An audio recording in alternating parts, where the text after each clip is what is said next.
เมียลูกหนึ่งคือก้นมักปากหรือมันพัดหูหายหูใหญ่ลูกเลยว่าโอ้กายแต่ว่า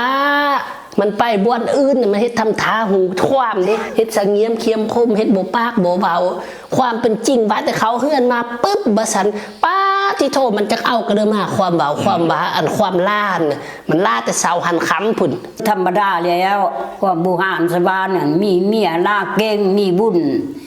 มีปรารถนาไดเนี่ยผู้เดือก็จะได้ละอันเมียลาเก่งนี่นะมีบุญนี่ล่ะจังใดเมียลาเก่งมีบุญแนวใดได้เมียลาเก่งคือฉันขอเป็นบาปแทนได้บ่บ่อยากมีเด้อบุญขอบาปแทนได้บ่ลูกคิดเบิ่งดีๆเนอะถ้าว่าเมียยังดา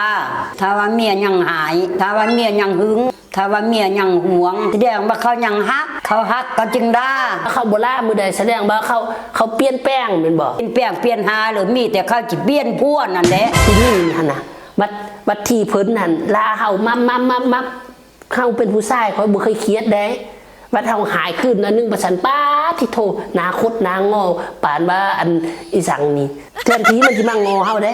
สุดท้ายเฮายังได้ไปงอมันคือเก่าเด้มันเฮ็ดผิดปานใดมันก็ยังให้เฮาไปงอคือเก่าเด้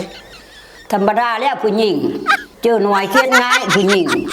ถึงว่าเจ้าจิพิษจิทึกดื้อกระจาสุดท้ายเจ้าก็ต้องขอโทษมันคือเก่า